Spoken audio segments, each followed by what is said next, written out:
अपने पसंदीदा शो के फुल एपिसोड देखने के लिए अभी डाउनलोड करें दंगल प्ले ऐप।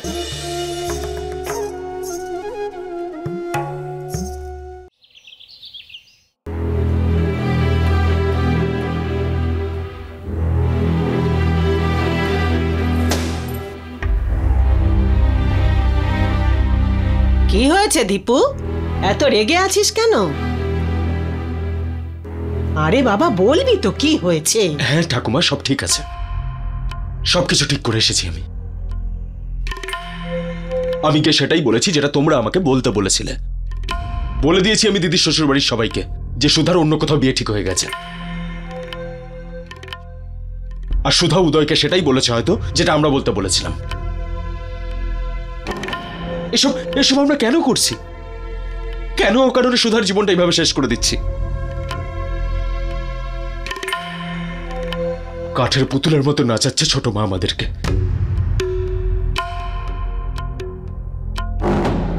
আমরা সেটা কেন বলছি যেটা ছোট মা আমাদের বলতে বলেছে? আমরা ওনার খুশির কথা তো ভেবে নিয়েছি, কিন্তু আমরা একবারও এটা ভাবিনি যে আমাদের সুধার খুশির কি হবে। আর সেটাই করেছি আমরা যেটা ছোট মা আমাদেরকে করতে বলেছে। শুধু এই জন্যই না যে উনি হচ্ছেন বিশাল বড় লোক আর আমরা হচ্ছে গরিব। এটাই সংসারের নিয়ম রে বাবা। সবসময় বড় লোকেরা গরিবদের শোষণ করে এসেছে। ভালোই হয়েছে তুই অল্প বয়সে এই সত্যিটা জানতে পেরে গেছিস। যদি ফারাকটা বুঝে যাস তাহলে কোনোদিন কষ্ট পাবি না। আমার কিন্তু মনে হচ্ছে ভুলটা আমরা করছি মা। সুধা আর উদয় একে অপরকে ভালোবাসে। সুধা কিন্তু উদয়ের কাছেই ভালো থাকবে মা। তোমার রাগ হওয়াটা স্বাভাবিক দাদা, কিন্তু তুমি জ্যোতি দিদির শ্বশুর বাড়ির লোকেদের যা কিছু বলেছ তার কারণ ছোট মা ছিল না। এই সব কিছু আমরা আমাদের জ্যোতি দিদির জন্য করেছি, যাতে ওর শ্বশুর বাড়ির লোকজন ওর উপর আঙুল না তুলতে পারে, যাতে ওকে কেউ দোষ না দিতে পারে যে নিজে তো বড় বাড়িতে এলো আর সাথে করে নিজের বোনকেও নিয়ে এলো। দাদা তুমি তো জানো বলো যে দিদি কতটা আত্ম অভিমানী, আর এই দোষ নিয়ে সারা জীবন ওর বাচ্চাটাই দুষ্কর হয়ে যেত। আর হয়তো হয়তো সেই জন্যই সুধা দিদি এই সম্পর্কটায় না বলে দিল। যাই হয়ে যাক না কেন সুষমা, সুধার সাথে আমি এরকম অন্যায় কিন্তু হতে দেব না, কিছুতেই হতে দেব না। দাদা এটা খুব সামান্য একটা ত্যাগ। জ্যোতি দিদি এই বাড়ির জন্য যা ত্যাগ করেছে তার কাছে কিছুই নয়। কি না কি করেনি জ্যোতি দিদি এই বাড়ির জন্য। আরে বিয়ের পরেও জ্যোতি দিদি এই বাড়ি সামলাচ্ছে, আর আমার সব কষ্টে দিদি পাশে থেকেছে। এমনকি সুধা দিদির শরীর খারাপের সময়ও ওর চিকিৎসাও করিয়েছে। তাহলে আমরা আজ যখন সুযোগ পেয়েছি কেন পিছিয়ে যাব? তাতে যদি আমাদের সব সুখ বিসর্জন দিতে হয়, আমরা জ্যোতি দিদিকে কষ্ট দিতে পারি না। আর মনে রেখো দাদা, আর যা কিছু তুমি আমাদের সামনে বলেছ সেটা জ্যোতি দিদির সামনে কখনো বলো না, কারণ ও কোনোদিন আমাদের কষ্টে দেখতে পারে না।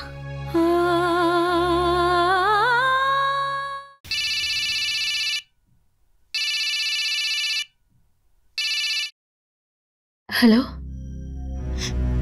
দিদি,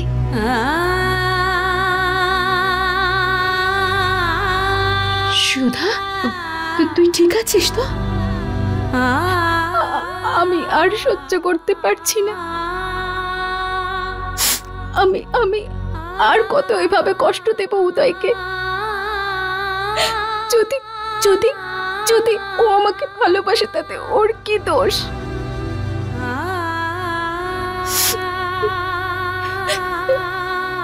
দিদি তুই জানিস না আমি ওর সাথে কতটা খারাপ ব্যবহার করেছি।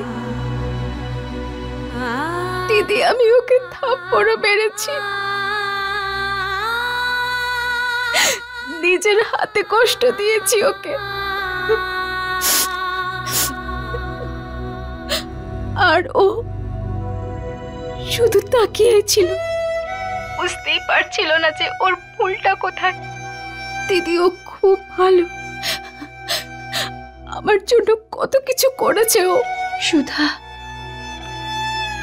জানি আমি তুই যেটা করছিস খুব কঠিন কাজ, কিন্তু তোকে নিজেকে সামলাতে হবে।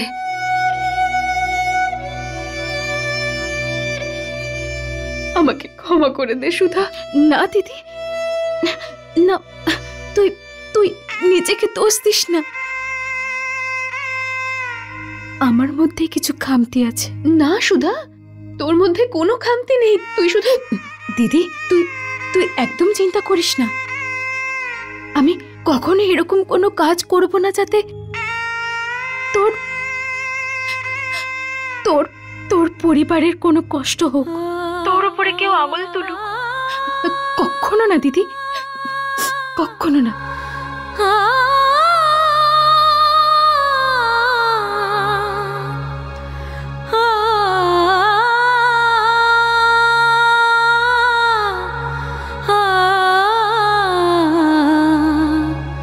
বাবা, সুষমা, আয় মা, বস।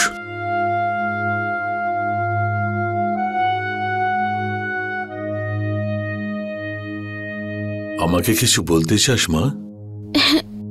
বাবা, ওই আমি বাইরে দীপু দাদাকে ওকে শান্ত করার জন্য, বোঝানোর জন্য অনেক কিছু বলেছি, কিন্তু আমারও মনে একটা প্রশ্ন আছে যেটা আমায় করে করে খাচ্ছে।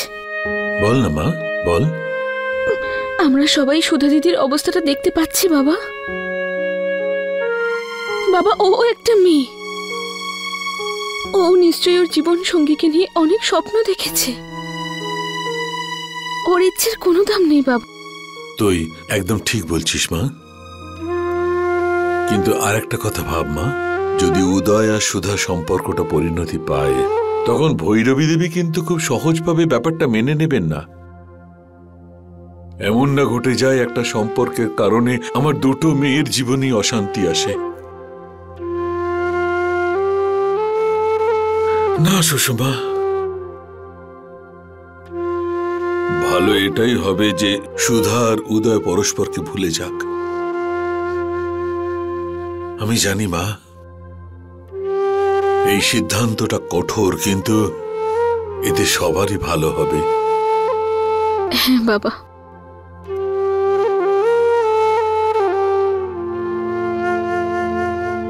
সুষমা,